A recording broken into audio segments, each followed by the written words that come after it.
ప్రధాని నరేంద్ర మోదీ ఈ సంవత్సరం సెప్టెంబర్ చివరి వారంలో అమెరికా పర్యటనకు వెళ్తున్నారు. ఆయన ప్రధాన కారణం న్యూయార్క్ లో జరిగే ఐక్యరాజ్య సమితి జనరల్ అసెంబ్లీ సమావేశానికి హాజరు కావడం. అయితే ఈ పర్యటనలో మరో ముఖ్య ఉద్దేశం అమెరికా అధ్యక్షుడు డొనాల్డ్ ట్రంప్ ను కలిసి రెండు దేశాల మధ్య వాణిజ్య విభేదాలను తగ్గించడం, టారిఫ్లపై సామరస్యానికి రావడం. సెప్టెంబర్ లో ఈ భేటీ వాణిజ్య ఒప్పందం ప్రకటించే అవకాశం ఉందని ఊహిస్తున్నారు. ఈ ఒప్పందం కోసం రష్యా ఉక్రెయిన్ యుద్ధం మరియు ఇండియా అమెరికా వాణిజ్య ఒప్పందం అనే రెండు అంశాల్లో పురోగతి అవసరం. ప్రస్తుతం అమెరికా భారతదేశంపై 50% టారిఫ్ విధించింది. అందులో 25% అధిక టారిఫ్లకు, 25% రష్యా నుండి చమురు కొనుగోలు చేయడానికి శిక్షగా. యుద్ధ విషయంపై ఆగస్టు 15న ట్రంప్ మరియు రష్యా అధ్యక్షుడు వ్లాదిమిర్ పుటిన్ భేటీని భారత్ గమనిస్తోంది. ఇప్పటికే మోదీ, పుటిన్ మరియు ఉక్రెయిన్ అధ్యక్షుడు వ్లోదిమిర్ జెలెన్స్కీతో మాట్లాడారు. యుద్ధానికి పరిష్కారం రావడం భారత్కు లాభదాయకమని అంటున్నారు. వాణిజ్య విషయానికి వస్తే ఇరు దేశాల మధ్య చర్చలు దాదాపు పూర్తయ్యాయి. కానీ ట్రంప్ ఆ ఒప్పందంపై సంతృప్తిగా లేరు. ఇరువురు మిషన్ 500 లక్ష్యంపై దృష్టి పెట్టారు. 2030 నాటికి రెండు దేశాల మధ్య వాణిజ్యాన్ని $500 బిలియన్లకు పెంచడం. ఈ ఏడాది ఫిబ్రవరిలో వైట్ హౌస్ లో మోదీ, ట్రంప్ సమావేశంలో ఈ లక్ష్యాన్ని నిర్ణయించారు. దీనికి కొత్త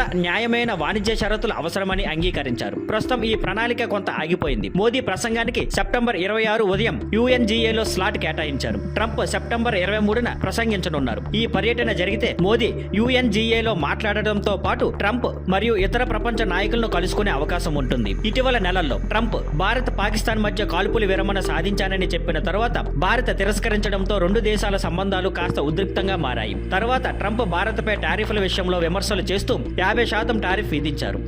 thank you for watching. Please like, share and subscribe.